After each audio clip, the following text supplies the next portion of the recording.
difficult outside. We're getting a lot of messages saying stuck in traffic for the last 1 hour or so. We thought maybe we would think at 7 o'clock to get started. But at the same time, I think it's not fair whoever's here to make you wait. So I just wanted to see if we could do something interesting in the meantime, maybe for the next 10 minutes, and then we get on to the main subject of today's discussion. Vladimir's been here earlier this week. He did a talk at the gallery on Wednesday on curating architecture. Just want to give you a brief background. He's trained at Cooper Union as an architect, and he's been a full-time professional curator from 2008. It's always been a passion of his to observe architects and see how they present themselves, and for him to see them in a different lens. He has interacted and works with the who's who in the architectural world. To name it, there's some connection that comes back to Vladimir, either as an exhibition or an interview. Most recently, he's done 3 conversations with Peter Eisenman, spread over 2003, 2008, 10, and then very recently, and that's published as a book, which will be available shortly from publishers, I think. So the Wednesday talk was focused on the idea of curating and how do you curate architecture and what it means. I think we have a very different crowd for who was here on Wednesday, so it might be interesting to spend a few minutes just to hear from him about his background and also this idea of curating and what he spoke about on Wednesday. And maybe we can have a few questions and just chat a little bit, 10-15 minutes, and then we'll move to the main subject, regardless of whether we had more people coming in or not. Yeah, Vladimir? Yes, thank you, Karen. Well, very nice to meet all of you. I had a chance to chat with some of you before this talk. I am an architect by training. I went to Cooper Union from 1990 to 96. Then worked for a year in Madrid and then back to New York and worked for about 12 years as an architect until the crisis in 2008. I actually, when I was working as an architect for a firm in New York, I worked on a number of interiors for Lehman Brothers. And that's the company that tumbled and brought whole economic crisis on the world.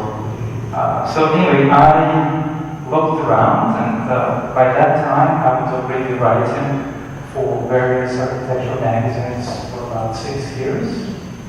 And I was invited to do an exhibition just a few months before. My very first exhibition was for Russian Pavilion in Venice Biennale. And so before that exhibition was over, I lost my job and was already unemployed. But already had certain experience, and I decided to go into curating because I was always interested in exhibitions, but my job as an architect was so comfortable that I could not imagine leaving that job for something totally unknown. But when I lost that job, that was the opportunity, and I started looking around, looking for opportunities. And very soon after, I found myself, going to Australia for a project to present Spanish architecture. And I used that as an opportunity to meet some people in Australia, and I was introduced to Pinel Sider, who is the leader of Harry Sider, who was the most celebrated Australian architect of the 20th century. And I went to see her, took her house outside of Sydney, basically to say hello. She showed me around, and I could just leave right after that tour of the house. But instead of just leaving, I said, would you like to know about what I do? And I presented myself as a curator, and I said that I'm very much interested in the work of your late husband. Do you think it would be a good idea to do a small exhibition in Sydney on his work? And she just looked at me and she said, oh, I suppose that's an interesting idea, but why don't you do a world tour? And she became a client for a very big project. And since then, I had a chance to take this exhibition to 20 different cities around the world. In Europe, in North America, in South America, in Australia. And every time I go to another place, I try to engage new conversations, meet new people and start new projects. And a couple of days ago, I gave a talk here about curating architecture. So I said that curating is all about making choices, starting projects, and projects are such projects as books and exhibitions and writing articles. And for me also, I became focused on interviews. So since 2002, I interviewed over 100 leading international architects. And in the beginning, it was all for architectural publications, very different publications around the world. And eventually, I decided to put it together into a book. And as Gary mentioned, I just did a book on 3 conversations with Peter Eisman, so it's the second book of conversations. And now you constantly ask yourself, so what is next? What is the next idea? And based on this couple of publications, I came up with another idea, which is to present these conversations, these architects' voices, in the format of an exhibition. So the first exhibition is going to be held in Sydney, at the University of Sydney, next month, and that's going to be the first exhibition. And then it's going to move to Chicago. Hopefully I will find new places to present these ideas. And so I don't know if you want to start. I don't know if more people join us, or maybe we'll just start. I think we can start. I just want to say a few things as we Okay, started. Sergei Tchoban was to come here today and present his own work. Unfortunately, he had to change his plans in the last minute. But as you can see, the exhibition is curated by Vladimir, so perhaps instead of the artist and the architect presenting the drawings, you will hear the curator. Parts of it will be obviously his own take on what Sergei Tchoban does, and what I hear from Vladimir, he is becoming increasingly an influential person in Russia, in Moscow, in the field of architecture. So they're having a lot of impact in the way that architecture in Moscow is shaping up. So that would be interesting to perhaps talk about. At InCITE, we've always been keen to look at different facets of architecture that are not necessarily related to the production of buildings themselves only. And we've always been very excited about the idea of drawings. There was an earlier exhibition by Bangalore architects which were talking about drawings and modes of production at the gallery. But we are especially happy actually to have an exhibition which looks at drawings and sketches which are in some sense part real, part fantasy. I think you'll talk more about it as we go along.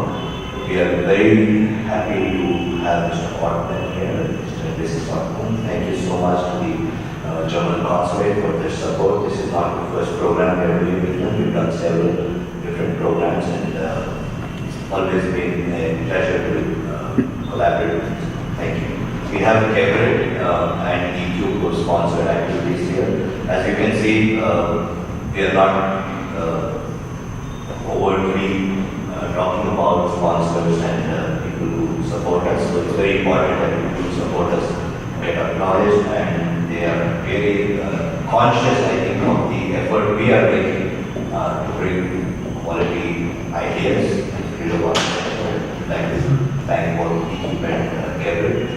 Vladimir himself has taken a lot of time out of his busy schedule. The only other person that I have met who travels so much is Ivan. And he also lives out of a suitcase, and so does Vladimir. I don't think he's at home in New York and Brooklyn very often. He's more on planes and in different places. So it's we've had him on Bangkok here. Now it's very nice to have him here. It's great to spend 4 or 5 days here in Bangalore. So with that brief introduction, thank you. Okay, thank you, Karen. So as Karen just mentioned, this is a substitute lecture, so I will try to talk about Sergei Tchoban's work in his place. And so the name of this exhibit that I curated is called Sergei Tchoban, Bridges and Spires, Drawing Reflections on Past and Future. It's the first exhibition in this, I hope to make it into a series of exhibitions. We are planning to take this exhibit next year to Buenos Aires, and already have some ideas for other possible exhibitions in Munich and other places in Europe and other parts of the world. But this is my very first exhibition with Tchoban. And I'm interested in his work because he has a creative career which has kind of 3 branches. So one is his architectural practice. He has a major practice in Germany, and about 100 people in Berlin. And he also has another practice, which is a separate practice from the German one, in Moscow.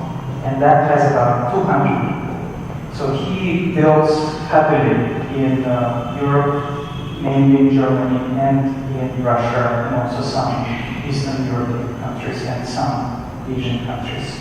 And the second branch is that he's very much interested in architectural drawings and graphics.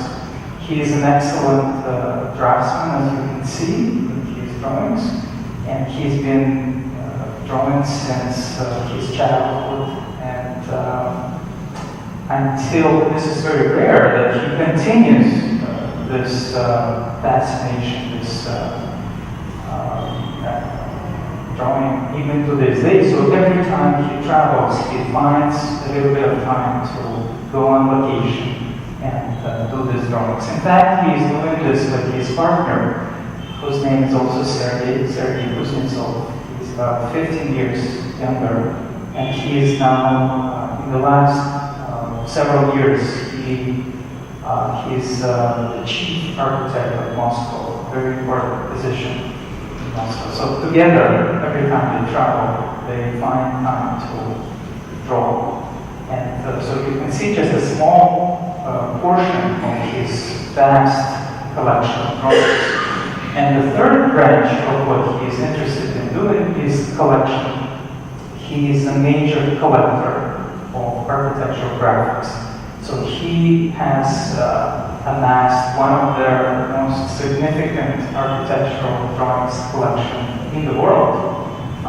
His collection includes drawings from the Renaissance, 18th century, 19th century, all the way to our time. And he also collects drawings by architects like Vladimir and Belogolovsky and so on. So he has hundreds and hundreds of drawings. And several years ago, he started a foundation for architectural drawings. And 3 years ago, he built a museum to house this collection in Berlin. And it's actually one of the drawings here shows that as a concept, but it's already built. And it's a 5-story small museum in Berlin, right next to Ayala's gallery, which is famous in Europe, very famous architectural gallery. And he presents different exhibitions in his museum, but also the collection of the museum travels around the world and was presented in various places. And just to tell you a little bit about his biography, he was born in 1962 in what is now called St. Petersburg, and used to be Leningrad in the USSR. And he went to Vladimir Institute for Painting, Sculpture and Architecture, which is a very famous school, very old school, and graduated in 1986, moved to Germany in 1992, started working in a major firm in Germany which had branches in Hamburg and other places. And in just 3 years, he became one of the partners of the firm, moving from a delineator, a draftsman, to a partner in just 3 years. So I don't know how he did it, but he did it. And since 2003, he became the major partner of the entire firm. And he now is the head of the firm in Berlin. And in 2006, he decided to go back to Russia and establish himself there. And with his partner, Sergei Tchoban, in 2006, they started the firm, which is now called Speech. And it is also the same name, Speech, for the magazine, an architectural magazine that he started around the same time. And the foundation he started, Tchoban Foundation, in 2006. The Berlin Museum opened in 2013. And he has built residential, office, commercial, sports complexes throughout Germany, Russia, and Eastern Europe. And there are a number of major projects that he built. But for example, if you go to East Berlin and you go to Alexanderplatz, you can literally count many buildings that he built, including there is Aquadome commercial complex, which is right next to Berlin Dome. It's right next to the museum island. So these are major projects. And as far as his drawings, his architectural drawings, the main focus of his drawings is such things like scale, texture. He's trying to reconnect, refocus on how to continue developing cities. How do you get from historical city to the modern city? How do you bring the cities into the current world? And he thinks that it is the drawings, the architectural hand drawings, that can do this effectively by drawing the details and the projects. And he constantly challenges contemporary ways of architecture making through his drawings. So you can see many of the drawings where he is just depicting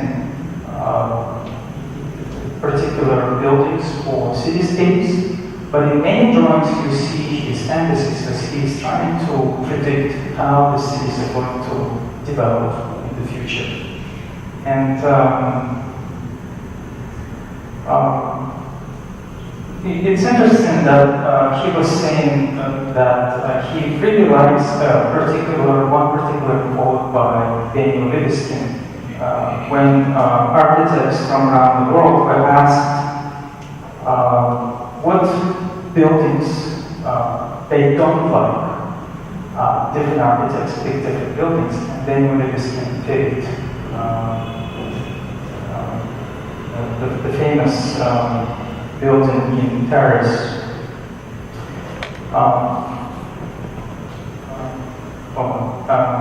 This is a famous skyscraper in Paris, and basically he said that I don't like this building, but the reason I don't like it is the reason I like to talk about it is because that particular example shows how the cities are going to be built in the future. So So unfortunately, what many historical cities are losing is the harmony. So many historical cities are built as ensembles and they're very homogeneous. They have a whole ensemble of buildings, and it's a very different scale from the scale of the modern cities. So there is a question: how do you continue the growth of the cities? And we see very different examples. Like if you, for example, look at St. Petersburg, it's a city which chose not to develop, for example, height-wise, no new project that you can see in the center of the city. Yet you look at cities like London, and you see that there are major skyscrapers that are going right out of historical fabric of the city, right in the center. And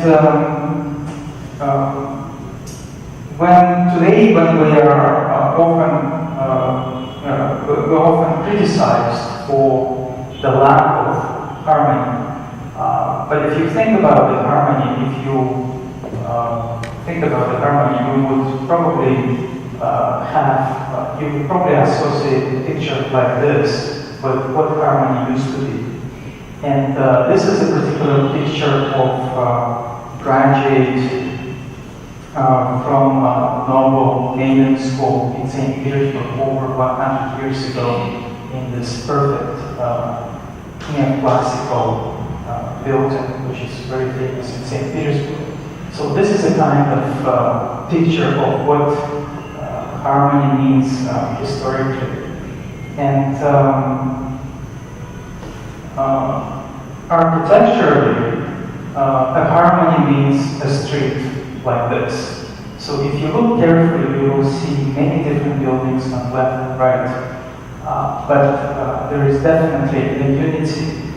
All these buildings have similar heights, similar details, and they were built in similar time. So this is a kind of image of what unity is, so at least how it was 100 years ago. And if you look at this image, this is one of Tchoban's earlier drawings when he was still a student in his hometown, St. Petersburg. So this drawing depicts the kind of scale that is associated with classical harmony that we all know. This is an ensemble of various buildings, but they all have very similar scale. And you don't really see one building dominating a whole street, one building dominating another building. The details are all quite very similar and very typical. And you can hardly see any individual, very highly expressionistic buildings. And the same if you look at the, for example, this is one of the cityscapes in Venice. Again, you see many really beautiful, really ornate buildings, but at the same time, one doesn't dominate the other. They don't all dominate the whole street. They all have very similar kind of, they're all unique, but at the same time, they comprise a street in a very organic way. And if you look at these historical buildings, they accept all kinds of interactions. So you can see all the laundry here, you can see modern TV antennas, and they don't spoil these buildings. It all kind of goes all well together. And so Tchoban is always asking this question, why does it work with historical buildings and it works less successfully with modern buildings? Why, he's looking for what we lost in a modern project, when we build modern cities. And he's trying to find the answers in his drawings, in his travels, when he travels and tries to imagine what we can learn from historical cities. And this is another historical street in Brussels. These are all distinctive buildings, but they also define the street.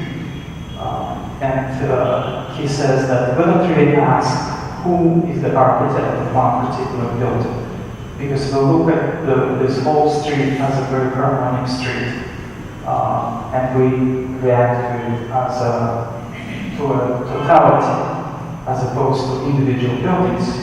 And he's saying that we somehow lost it today, because architects are all trying to be distinctive as opposed to be part of the street or the city. So the same is true in Ghent. This is in Belgium. These forms are very similar in these buildings, where these buildings were remodeled many different times over different centuries, and still there is an overall image, and it is a harmonious image because the scale seems to be right. So the scale is an issue for many modern cities. How do you continue the growth with a much bigger scale without violating the historical time? And there is a similar picture in Amsterdam. This is another one of his images. And then we move on through history, and this is already much later architecture in Chicago. These are typical 19th century buildings there, and the forms are becoming more acute, more diverse, and more violent. You have certain buildings blocking other buildings. But there is still a particular harmony that you can still recognize here. Still, new aesthetics is kind of building up in architecture. This is a picture of New York, in downtown New York. And you see there is a whole layering of buildings from different times and of different styles. So this image is very different from the harmonic idealist image that we started with, but at the same time there is a similar scale, and it still seems to be very harmonic. And the scale is logical and relevant to people's scale. And this is a sculpture by Jeff Koons, and we have to admit that contemporary architecture has lost the ability to communicate calmly with its neighbors. So there is always some kind of shouting going on in contemporary architecture. And he feels that this particular sculpture by Jeff Koons represents this kind of situation on urban scale. And this is a sculpture, this is a classical sculpture, but when you look at this composition, all the attention is all of a sudden shifted to this particular small blue sphere on the left side. And so he's comparing this image to what's going on in the city. And so he says that the point is that no one looks at the sculpture anymore. Everyone's attention is given to the ball, to the sphere. And similar effect would be a collage that he produced to show his point. That even on a similar scale, if you put all the contemporary buildings together as in this collage, and even though many of these buildings were done by world-famous architects, the unity seems to be lost because there is no longer one particular conversation. There are many different conversations, many different ideas, and every idea is about one particular architect.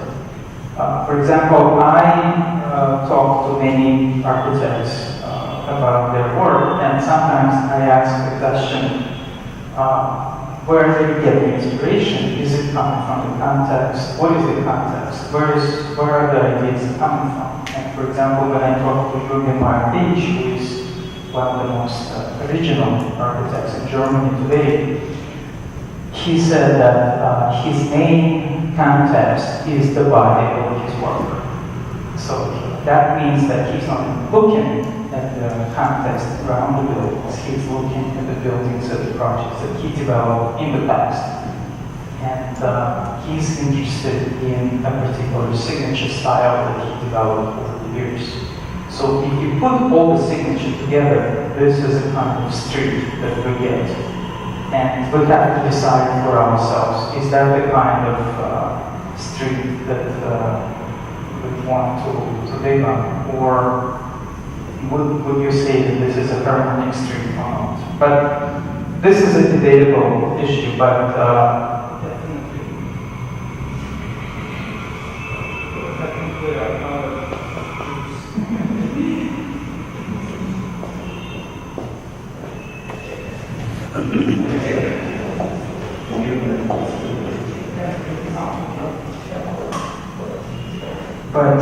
definitely, this particular street is very different from the streets that we were looking at in the beginning of the talk.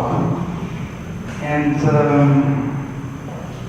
he's trying to, Sergei Tchoban is trying to use his drawings to imagine how the historical city would look like if we continue this kind of screaming and loud architecture.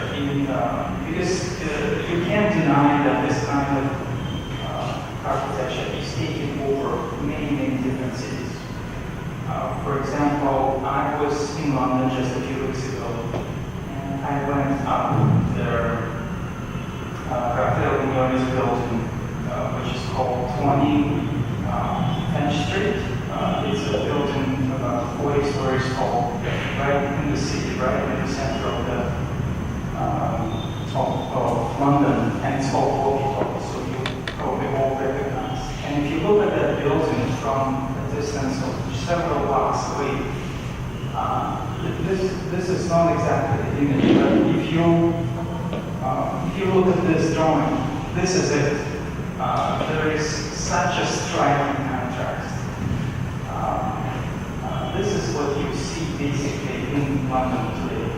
And what else is interesting, so he was just making his own point. How do you communicate with buildings around? How do you communicate with historical buildings? And he was just drawing this drawing as a provocation, as a fantasy.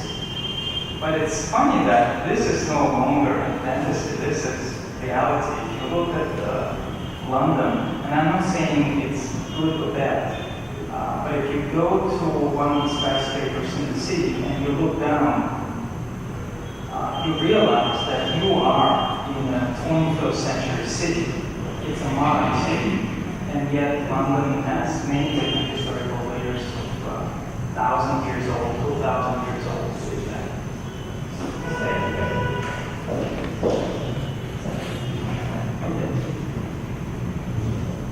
So this particular painting, this particular image is not really a fantasy. It may be a fantasy for this particular situation, but it's not a fantasy. You can really find similar examples in some cities around the world. And again, you can look at cities like Venice, which doesn't have almost any interaction with the modern times today. And St. Petersburg is very similar, but it's a much bigger city. And how do you decide what road to take, what path to take? For example, London. So London or Barcelona, they decided to be uncompromisingly modern cities. And we can celebrate that, but at the same time, it's a question that we have to keep in mind. We have to pose that question all the time. How do we, when do we stop modernizing? Do we need to stop? Are we going to completely erase eventually all the layers of historical cities? How do we know when to stop? And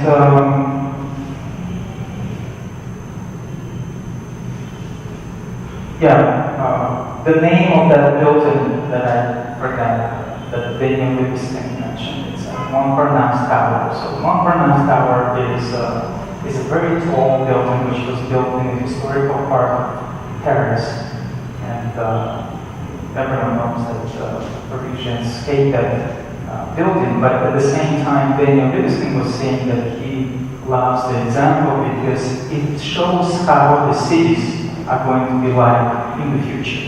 And it's true. If you look at London, if you look at many other examples, that's what's happening with the cities. And what the architect is trying to do here is to imagine the situation and to play in his mind, in his drawings, and try to represent it in his work. And here is another interesting kind of intrusion drawing that shows this kind of intrusion. And for example, I only have the work of Sergei Tchoban, but in your mind you can go to other examples and see how different cities experience this particular growth, coming from being, for example, small cities into big cities, or from historical cities to modern cities. And for example, the capital of Azerbaijan, Baku, experienced recently a major growth, and there is a lot of oil money in the city, so there is a lot of construction going on. And if you go to Baku today, you will see this kind of clash between the historical city and the modern city. So these are fantasies, and yet they present some real situations in different cities. And here is a famous project, view to the Red Square, looking from the Moscow Kremlin. This is based on the project for Narkomsach prom built by architect Vladimir, one of the famous Russian constructivists. And this is the kind of future he imagined for Moscow. So you can see that this would be regarded as one of the most stunning, one of the most progressive, interesting projects in the history of modern architecture. But at the same time, you can also see kind of disregard for history, for historical layers of Moscow.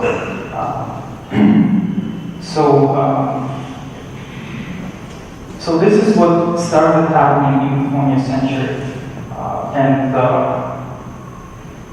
this is probably one of the first projects that changed our attitude toward the old city, the historical city. So it seems like this is what Sergei says, that we have lost a sense of respect for constancy of urban space or environment. So he says that nothing is sacred anymore. So, and it's true. It's this maybe is a very striking paper project. But imagine if this was built, and then imagine what could be built in the 21st century, in the 22nd century. Would it keep going up and up and up? And how would we deal with historical layers of different cities? And here is another example. This is the same project, but it's a different view. And this is a computer simulated view of the same project. And you could say that this is an extraordinary architecture, and it is a glance into the future. And yet it is precisely such buildings that have become manifestors for disrespectful attitude toward the environment. So it is one of the icons of modern architecture, but we have to ask the question, what is the message? What is the message of this kind of architecture? And again, I'm not trying to give other separate examples or provide other answers, but it's still important to ask the question, is this the kind of city that we want to live in, or this is the kind of city that we want to develop? And anyway, what's the future? Here's another example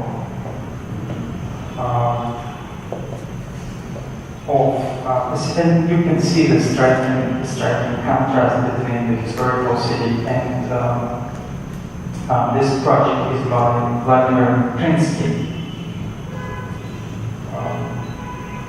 And here is another. This is a study of the same project, but by another artist who was trying to critically assess this particular project, Luganska Square in Moscow. This is a 120 meters tall tower surrounded by 3, 4, 5-story tall historical buildings in the center of Moscow. And this is a famous project by Belogolovsky, who imagined a series of such towers, horizontal skyscrapers, in the center of Moscow. There would be 8 of these buildings. None of them were ever built, but he imagined that they would be built at the major intersections in the center of the city, along Green Boulevard in Moscow. So this was a proposal that was never realized, and you can see one of these buildings now they look like. And in fact, this become a reality in a number of places. For example, you can look at the work of Stephen Cole in China, and one of them he even called horizontal skyscraper. And these are magnificent images and magnificent buildings, but at the same time, you have to look at these buildings in the context of the historical city. How do they relate to neoclassical, for example, buildings? And is that a desirable collage? So we often look at these buildings with no relation to the historical context, but at the same time we have to imagine that there is a context, and is it harmonious? Is it even important to have this kind of harmony? And this is a view of the Strasbourg Square. It's a project of the printing house of Izvestia newspaper by Vladimir from 1924. And it has a whole series of unrealized masterpieces. So this is another example of Vladimir of one of his new projects. And that's another study by Sergei Tchoban, trying to propose his own ideas for a project in fact, we will talk about his Berlin museum, and it has some similar details and similar ideas in how he resolved the facade of his building. And here is another fantasy. It's actually presented here in this exhibition, and it is a series of flying glass towers over central Rome. You can recognize Piazza del Popolo and imagine incredible new architecture. So this is all incredible, but we have to look at this work critically, and is that something we want to happen to historical buildings and historical cities? And this is Roman Forum, and imagine all this concrete and glass line over 2,000 years old structures in Rome. And we can say just by looking at these drawings that, well, this is just a fantasy. But it's not just a fantasy, because you can travel around the world and you can see these buildings, these projects realized, although this is built, or at least proposed. And is it something that we want? That's a question mark. That's a question that we need to ask ourselves. How to integrate contemporary city with the historical city. So these are the issues that he, as an architect and as a draftsman, is trying to resolve. The question of scale, which is the biggest problem of contemporary city. The question of scale, the question of architectural details, texture, and so on. And this is New York City, and again, he's trying to propose similar ideas. How do you fill the voids of the sky? And because we constantly trying to solve issues of density. New York is becoming more and more dense. Many cities become more and more densified. How do you solve that question? In New York, usually what happens, a small building comes down and a taller building is going up. That's the way New York is going, because it's an island. But similar is happening in many other cities. How do you occupy the sky? And this is one of the proposals, one of the ideas that we can think about. And this is his dome aquarium in Berlin, which is a commercial center on Alexanderplatz. And he has similar horizontal features like bridges crisscrossing the space. But this is an interior space. This is a courtyard, interior courtyard of the building. So he was trying to imagine his own project as a kind of internal city. And here is, so we are slowly moving from his architectural drawings, architectural fantasies, to his build work as an architect. And this particular building is in Hamburg, and it's right next to one of the historical buildings. And you can see there is quite a bit of contrast between the materials, the style, height. How do you reconcile the situation? How do you build next to historical buildings such as a church? How do you be respectful? Here is another one of his projects. It's a courtyard in Berlin. It's a retail building. So he was proposing, he was building his building right next to a building of the beginning of the 20th century. And so it's always a question, how do you continue, how do you adapt to the context? And here is another example of an office and retail building. Also in Berlin, in the very center of Berlin. And this is a particular building in a courtyard. And so it's a building made of reflective black glass. And it almost like sits on a carpet-like ground plane. And you can see how that particular design is placed in historical context.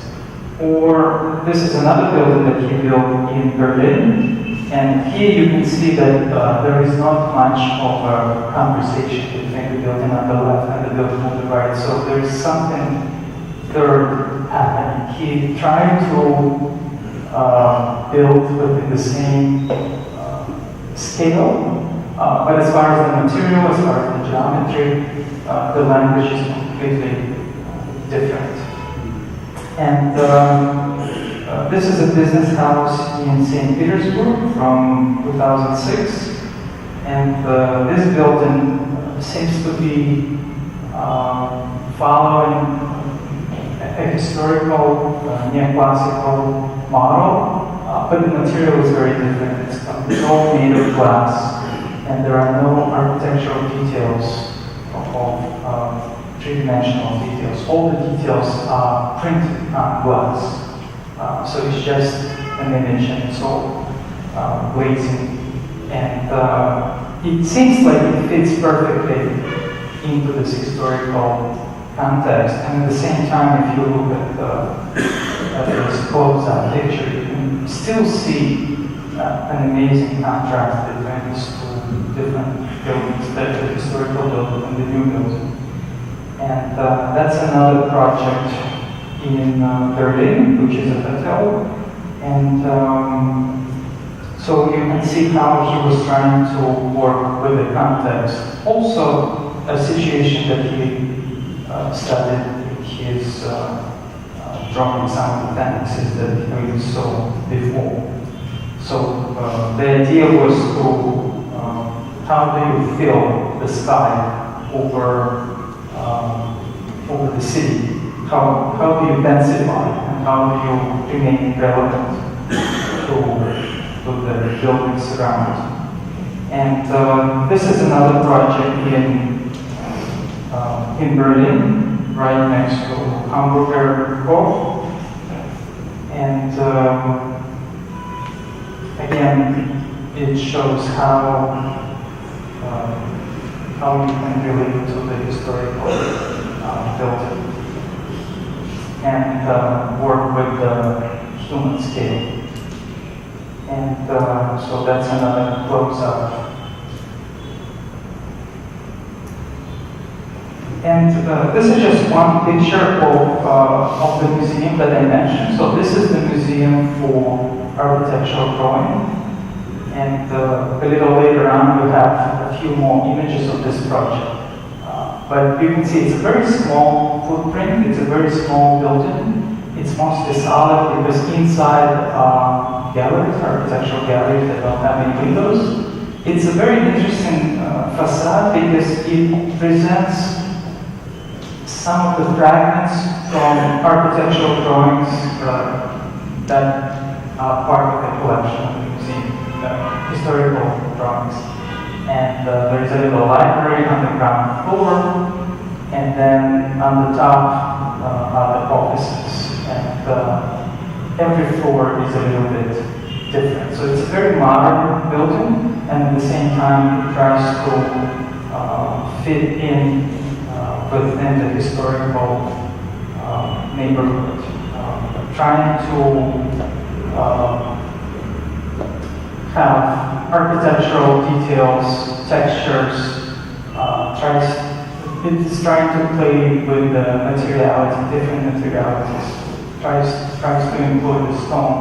So this is something that's very rare in contemporary architecture, which is very often chooses to be very plain and not to communicate with historical facades. So this is history application. How do you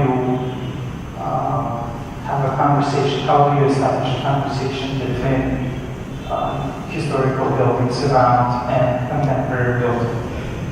And this is another project in Berlin, which is right on the Berlin Wall. So it's a particular neighborhood where, which was divided between east and west. And so he was trying to, despite the big scale of the facade, he was trying to break it down and make it work more with the human scale. And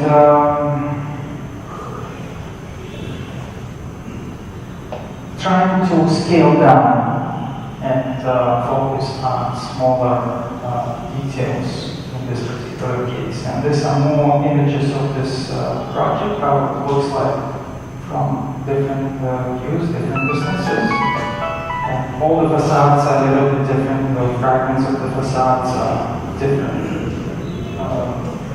So it doesn't look like the same building from different parts. Because this is a very anonymous kind of place, and it was important to have some kind of presence at the same time. And this are more. I did show all this drawings, so okay, I'm this photographs. And this is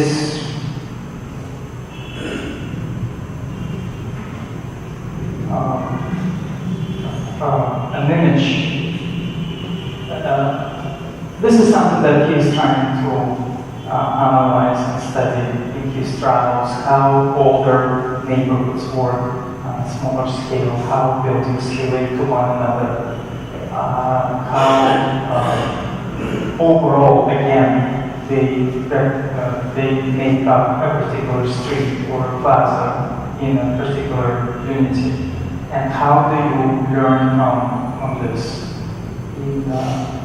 for the contemporary city? How do you replicate these ideas without copying what was done in the past? And here he has different examples from Hagia Sophia. There is a fragment by Frank Lloyd Wright, and there is another historical villa. So he is trying to use all these examples, this very rich surfaces, different materialities in his work, and he's trying to catch the attention of passerbys and play with different materials. And here is already one of his own projects. It's a private villa in Moscow, outside of Moscow, from 3 years ago. So he's trying to play with the stone and introduce a kind of texture and depth to the facade and the planes.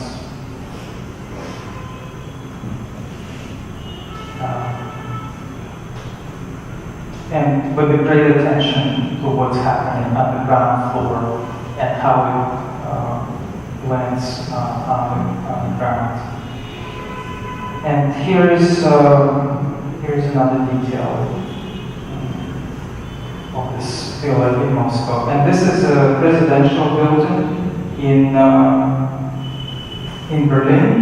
So again, he's playing with the materiality, with different textures, and especially the stone, trying to learn from historical buildings, trying to reintroduce the same idea of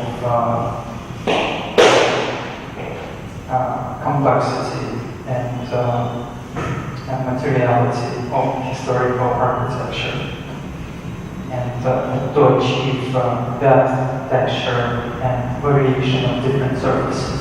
So it's a very simple building, and yet so he's trying to play with the plane of the facade, trying to get this richness of the shadows. And obviously it's not as complex as historical facades, but he's trying to reintroduce that into contemporary architecture and tries to play that in his own work. Also, playing with the idea of a pattern, which was lost as an idea of decoration in contemporary architecture. He's trying to revive that idea and also introduce it to his own work.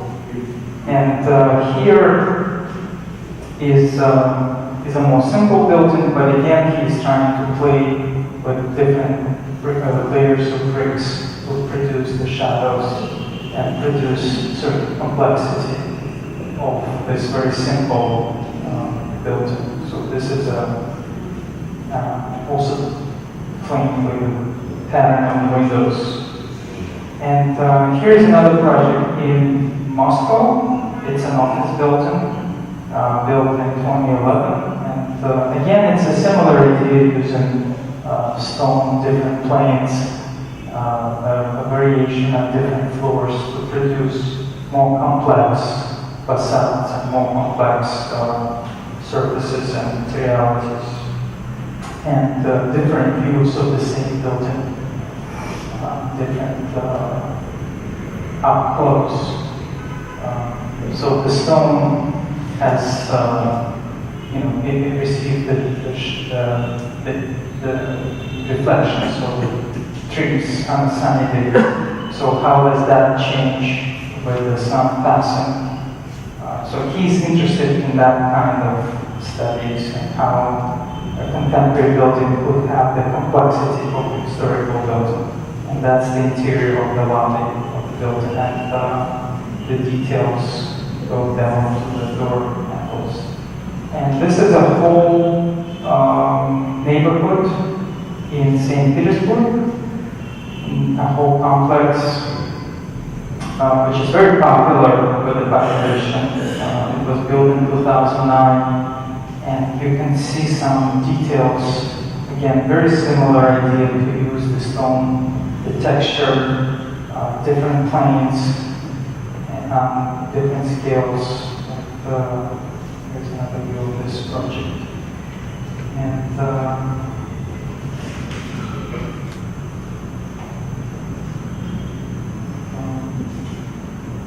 again, not trying to simulate the historical architecture, but try to revive certain ideas and learn from historical buildings. And here's another project in Moscow, and here's again, he's trying to play with the patterns and what is the place of the pattern in contemporary architecture. So that's a question he's constantly asking. And most architects today would never use a pattern, but at the same time, it's a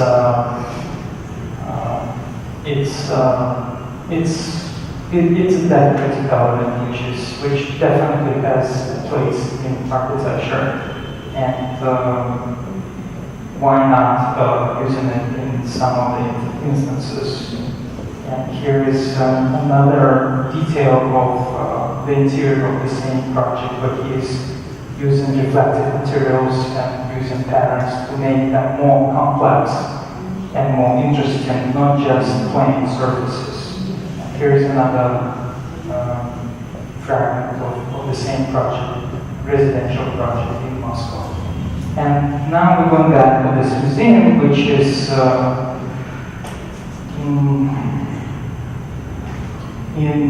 in Berlin. So just to show you a few more slides, we're almost done. And again, these are certain fragments of different architectural drawings from his collection. So the building is kind of like an abstract sculpture, but at the same time it represents what it stands for, it represents what's inside. So you can guess that it's a sanctuary of drawings. And this is some close-ups. So there are galleries inside of this ones and some details. And I think it's the last slide where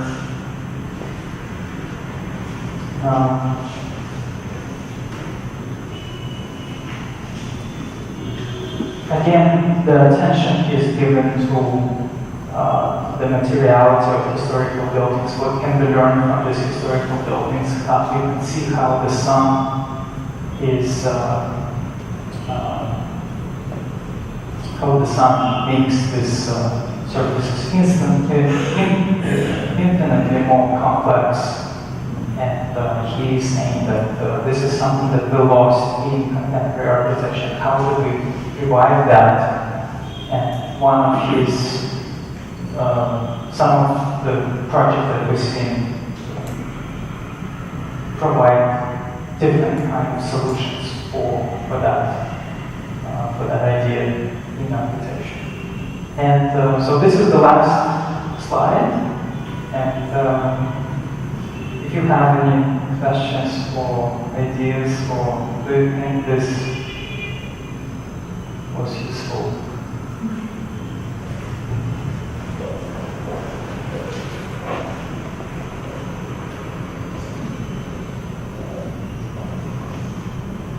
We are open to questions. If you have any, please let me know. But I just made a few notes as you were talking, and I have a few curiosities and observations. Since the theme is about drawings, I think it would be nice to talk about other architects who have sort of looked at this idea of drawings and then what they are building. Libeskind, for example, with the micromegas and his drawings, which were along very different lines, very abstract. Zaha, who we have looked at a lot of Russian suprematism and also very different expression from conventional expression. Maybe Vegas Woods, who also has extreme anti-Italian and others of the Italian movements. But if I look at these drawings, a lot of them are still sketches of people or someone capturing what is in the city, and perhaps as a study, as I could see. But I thought I started getting a little bit confused whether some of the drawings were a critique of sort of the modern take on the city, or were they in some sense his own exploration leading into the buildings that he is doing. Because at some point I started reading, you were saying this was his critique on the modern city, saying it's very disjunct, it's kind of this alien thing that is hovering or squatting in between these older buildings. Yes, I think you can definitely see his love for historical city and historical architecture. And in many of these drawings, you don't see any kind of idea for, any kind of fantasy. They are very realistically drawn drawings, like fragments of Venice and Hamburg and Tallinn and other places, or St. Petersburg, where he was from. But at some point, this love for historical city, for historical architecture, is becoming an opportunity for him to express his criticism over how contemporary cities are growing out of historical cities. And I don't think he is agreeing with many of the contemporary projects. And in his drawings, he's trying to at least question and also question and criticize how the development took place or potentially might take place. And he's questioning and challenging not only other architects, but also himself. He's trying to understand what's the solution, what's the direction, how do we want to treat historical cities, how do we want to grow out of them. And the people that you mentioned, they are very different, because all of these are, again, signature architects, so they are much more concerned. They were drawing them not because it was not known that he was doing the micromegas, for example. But he was still trying to discover his own style, himself, his work, and his language, and he did it very successfully. He created something that didn't exist before. But you cannot deny that his work disregards the context. Literally, yes, but conceptually, people claim it engages it much more, for example. And that's what the Jewish Museum in Berlin is. To engage with the context of Jewish history. Yes. Right? So, what I'm drawings, sometimes very fascinating, and sometimes artist sketches of people that you see along the sand, and sketching what's in front of you or sketching you in front of the building. So there is a wide range, and I'm not yet convinced that there is this sort of overarching search that is tying all these drawings together. That's really what I was getting on. I sense a certain ambiguity, Yeah, which may be intentional or it is definitely a work in progress, and it's a definitely kind of search.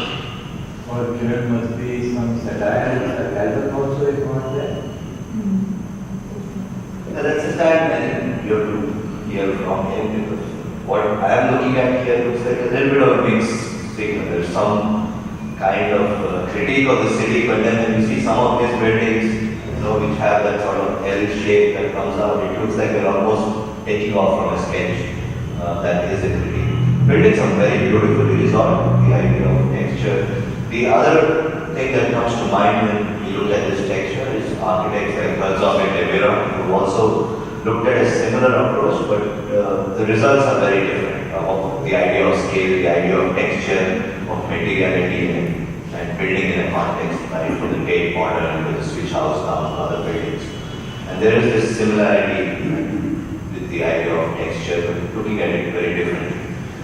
If you look at an image like this, there is definitely, I'm sure, sarcasm is present here, because he tries to make a point that he would not like to see a city like this.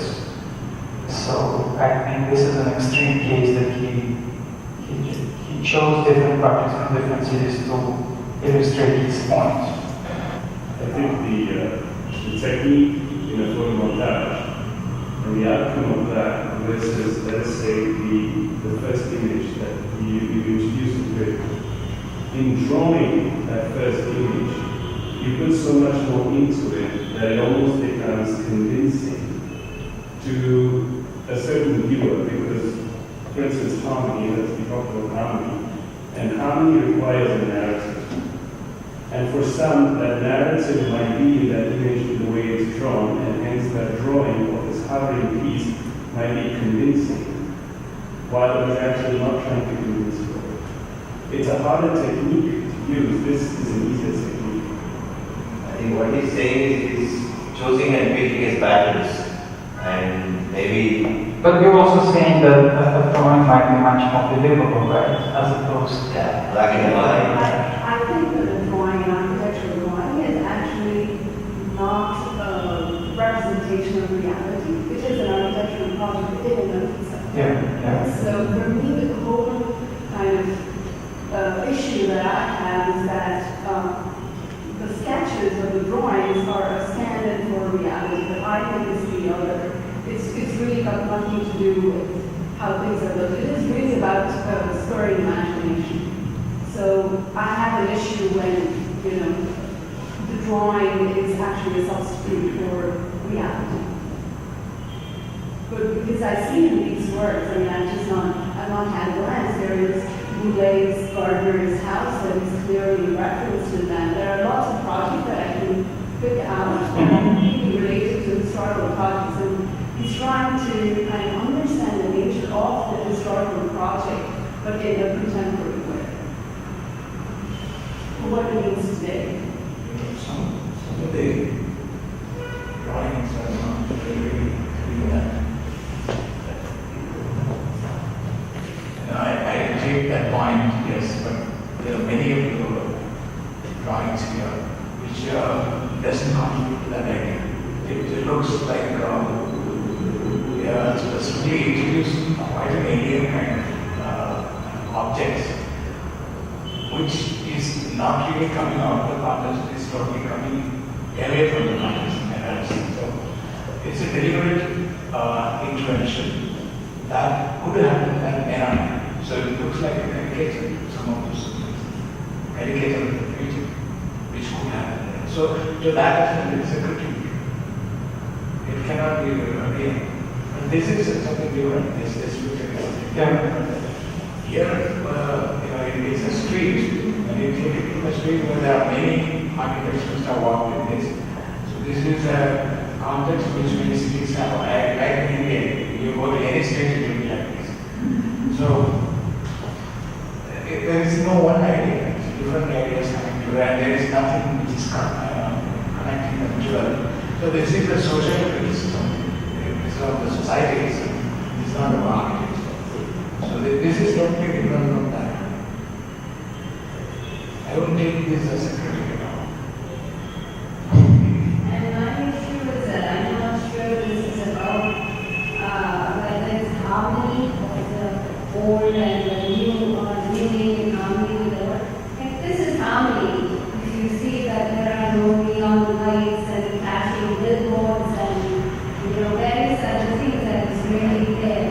So I mean, I don't see this and the whole city setting connected by simple sentence of whether the modern is in harmony with the old. And there is a lot of times that it's not harmony. I mean, even historical stuff is not there in harmony. So it's more, I don't know if the discussion of what is harmony and stuff is really matching with the series. Yeah, it's not the theme of the series, is what I can. Yeah, there is certain nostalgia in this idea of harmony that is sort of an underlying. That nostalgia is a problem of all theories. Yeah. Not only harmony, anything.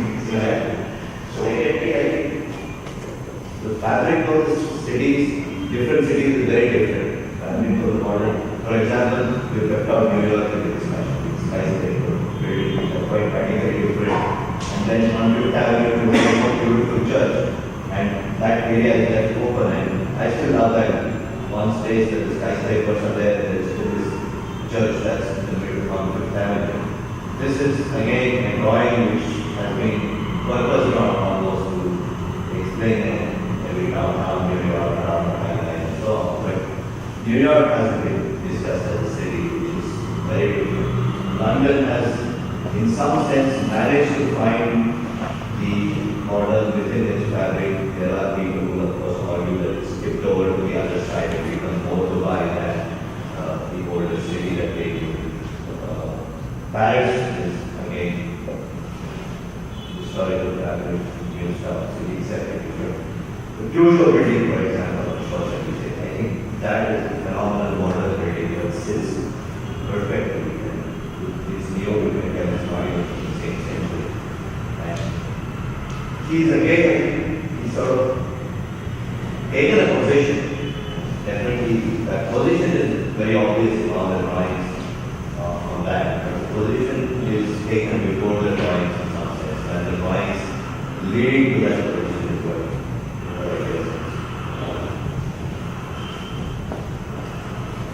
I think the position can be formed differently by different people.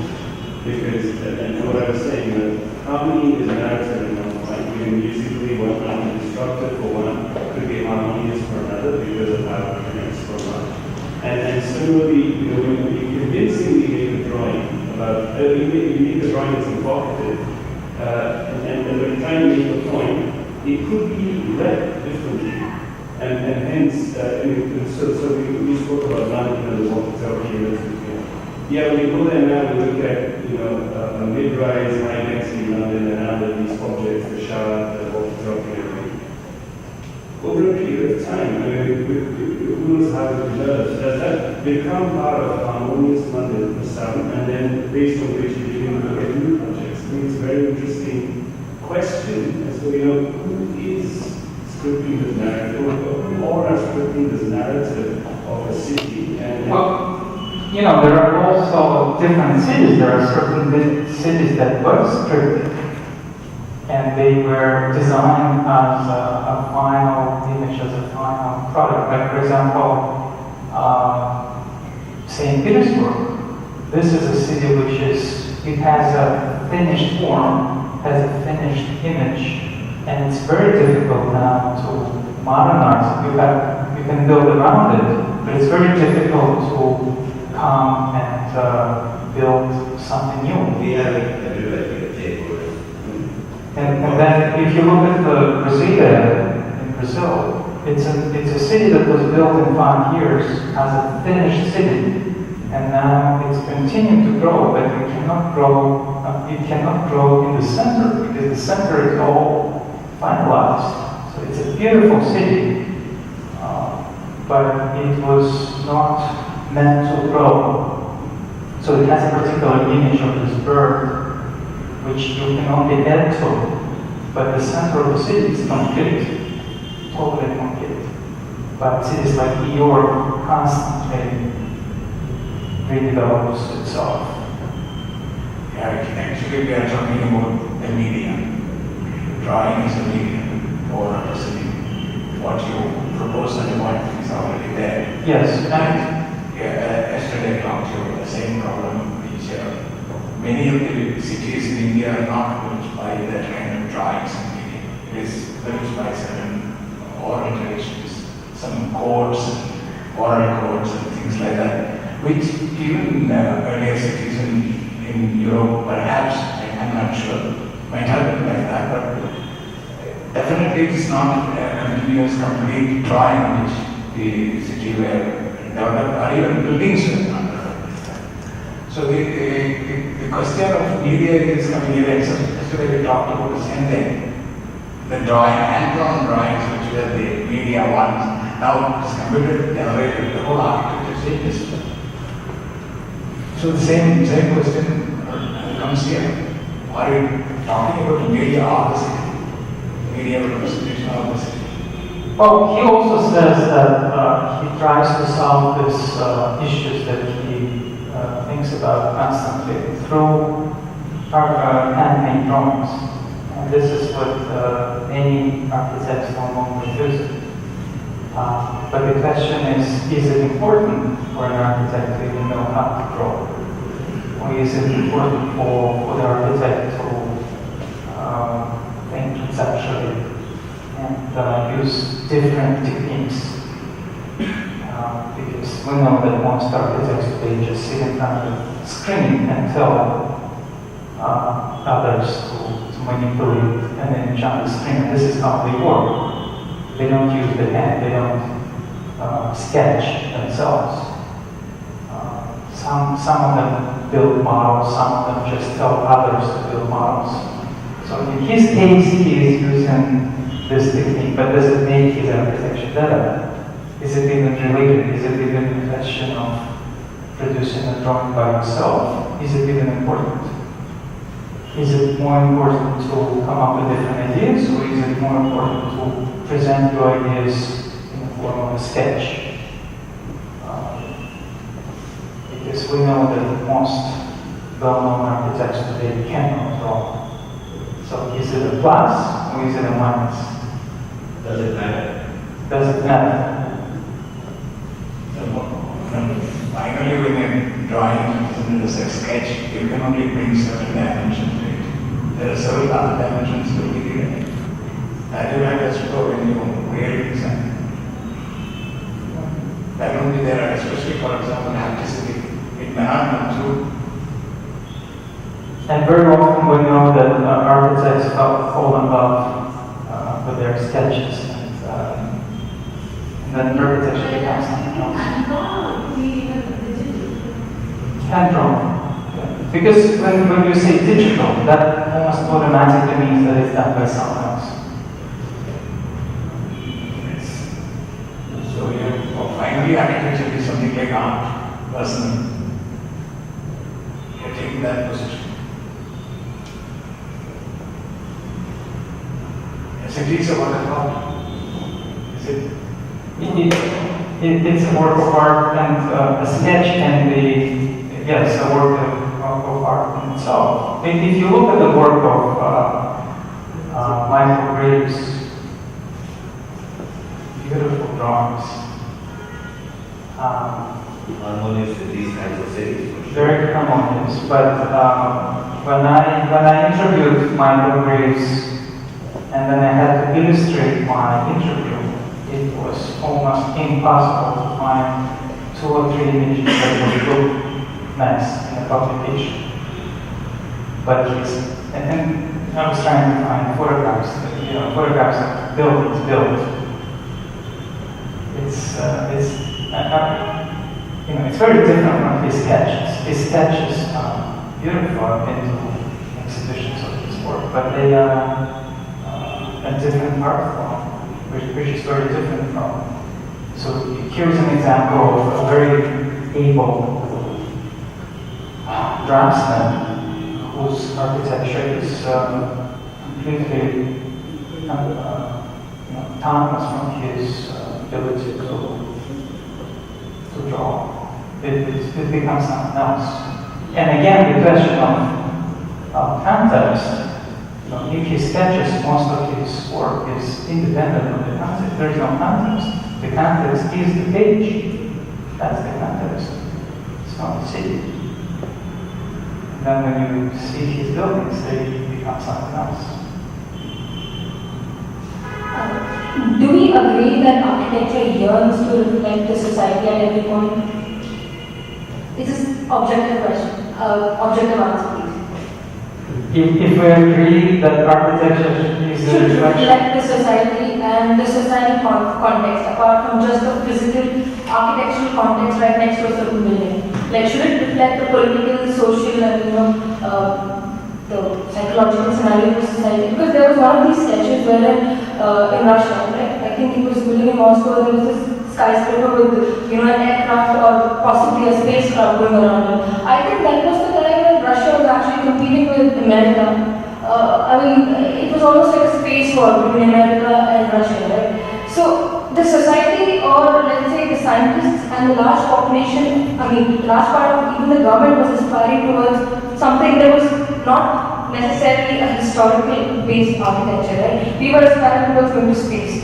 But is it really wrong for that kind of a sketch to come up, or even a building that actually yearns towards that kind of a motive that the society is projecting to get to? Yeah, I'm not saying it's wrong, but he's saying that that's probably what started this disrespectful attitude toward historical architecture. Then we can't really have the harmony that we have been talking about, right? But also, when you look at the sketch, do you admire this as a sketch, or do you imagine it to be a real project? So there's a big difference, because the architect did imagine it to be built, but he was a kind of architect who never realized most of his work. I think there was only one building that was built, and it wasn't at that grand scale. He just didn't succeed in realizing his dreams, but this is what he was dreaming about, and this was in his mind. This was going to be real. But as far as the reflection, I think that the only thing that architecture reflects is, I'm not sure it reflects anything on the scale of society, but it definitely reflects your internal world of a particular architect. And I think there is a difference. There is definitely a difference between architects in centuries back.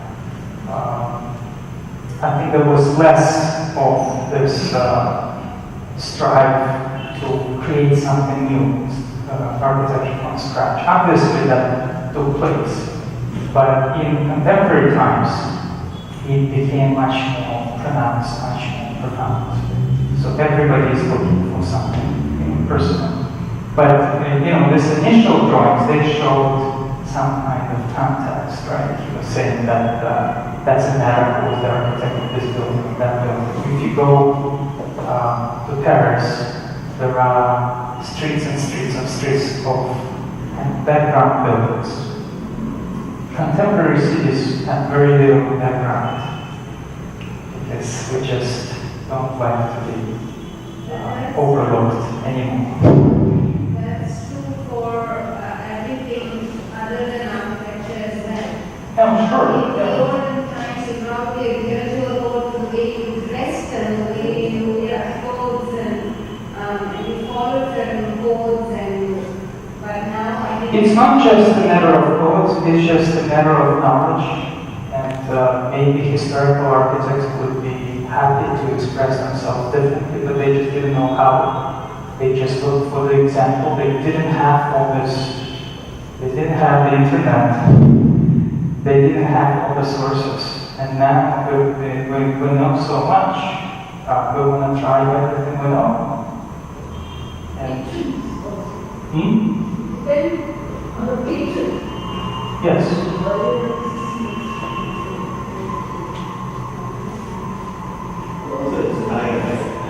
At some point, these harmonious buildings must have seemed quite a split from what was existing before that period. Sometimes if you are venturing now, if you were 200 years ago, looking at where the cities were and what was coming up there. So there is always change and evolution. And that's why I said this relationship with nostalgia and wanting a certain status quo, say, the harmonious buildings from his point of view seem more desirable. And I think that's kind of not looking at progress. Just want to question the idea of modernity and what it is doing, and within modernity to find a solution, that's a different approach. Than nostalgic view back, it's like Prince Charles. You show him, he says harmony, harmony, harmony, it's always the same set of buildings, and refuse to accept that there can be a harmonious modernity. I could show images of housing estates that are really nice, sort of modern language. But I think underlying nostalgia, which you see the architecture very clearly, very beautifully detailed, roots in concrete, but they are concrete, it is what it will look like stone. Yes. Courses after courses. You don't pour concrete, keep going flat. But there's also there is a lot of there are many different ideas in his work. Sometimes he's trying to fit in, sometimes he wants to express. So there is a difference. But I'm glad that we are challenging and questioning, especially that he's not here.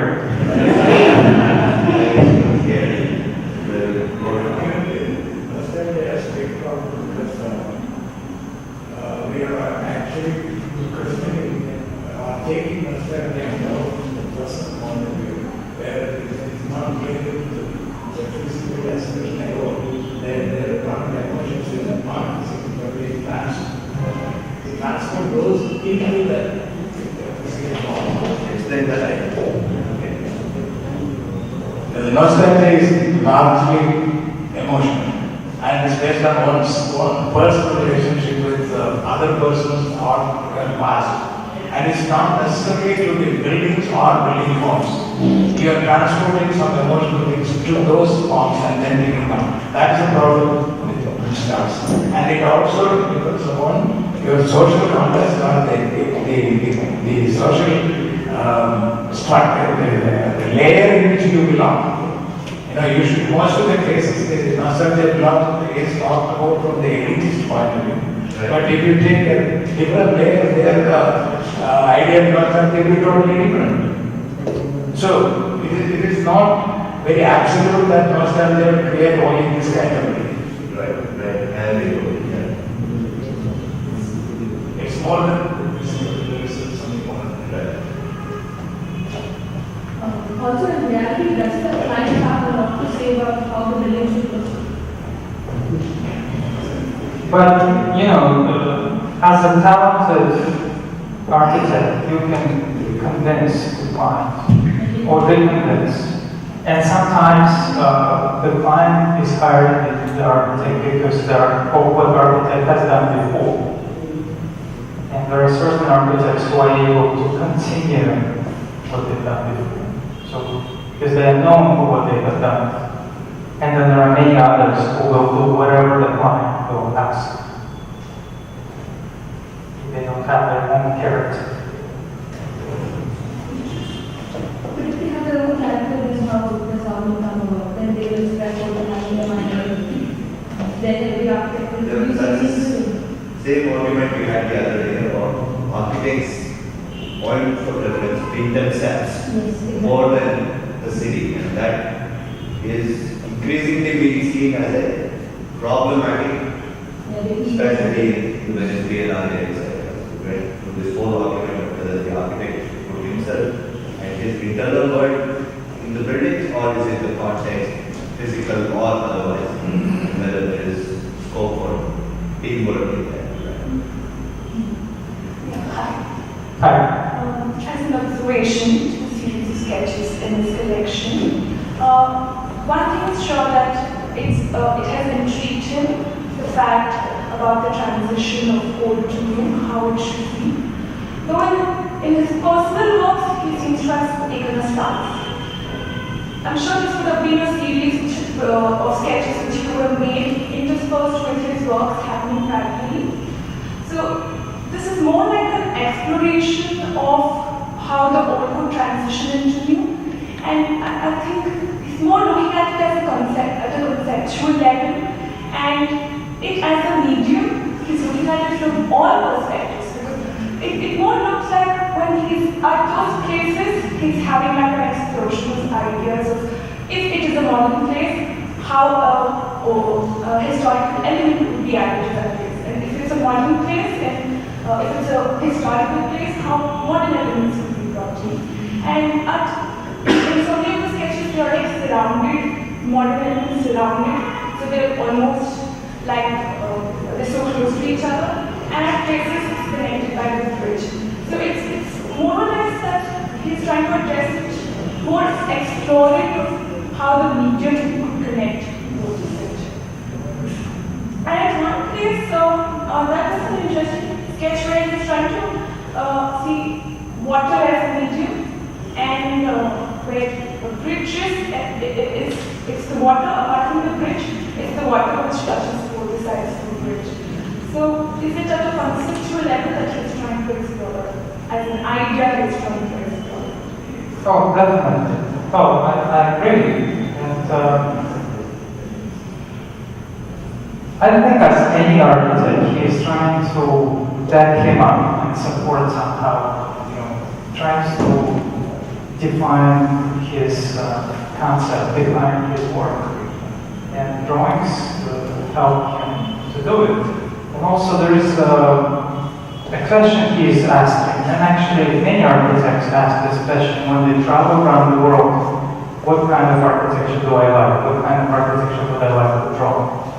And it's interesting that most of the time they choose historical buildings because architectural details. And they, if they are good draftsmen, they are able to draw it very well. And they choose to draw historical buildings more than modern projects. Yeah, and he's asking why. So he's asking a lot of whys, a lot of questions. Why do we like?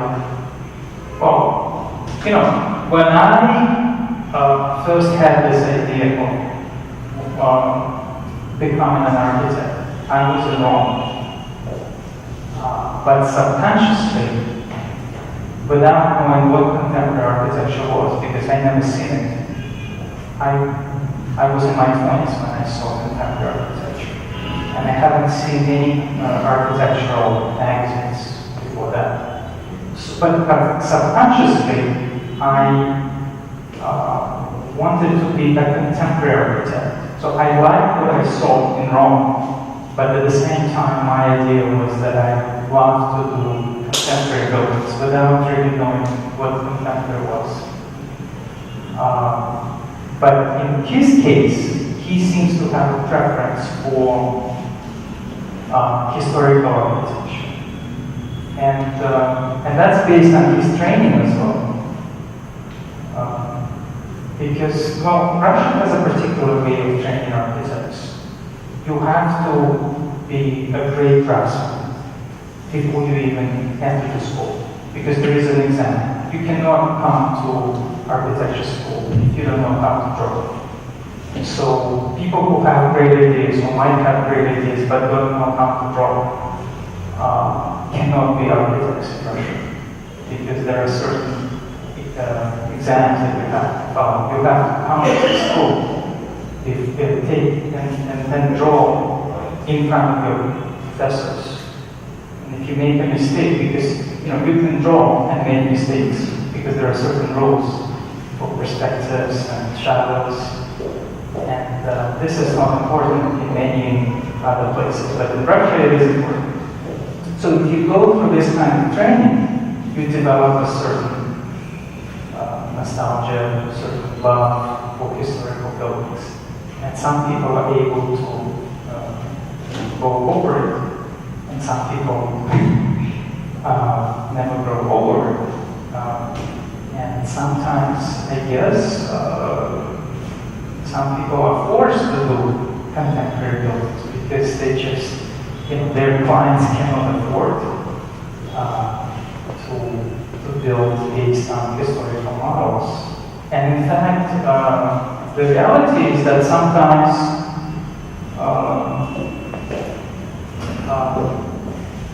clients ask architects, and this happened before, to reproduce a particular historical building 100%, or build a historical model within historical context. And there are buildings like that built within the last 5-10 years in Moscow and St. Petersburg. There is definitely certain nostalgia and certain resistance of. I'm sure it has a lot to do with the background and the training and the context that you come from. To what you're saying about nostalgia, it's taking where you come from and what you associate than being very nice.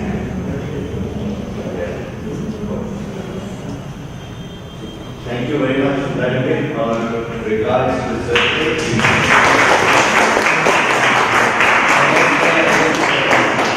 This is the longest question session any presentation here. Usually we get one question or half a question and then it's over, even if the hall is filled. So I think on a day when we had fewer people, we had the maximum interaction. So maybe that's a way forward as well. And we can talk after we close up, but feel free to look around and talk. So I think some of you have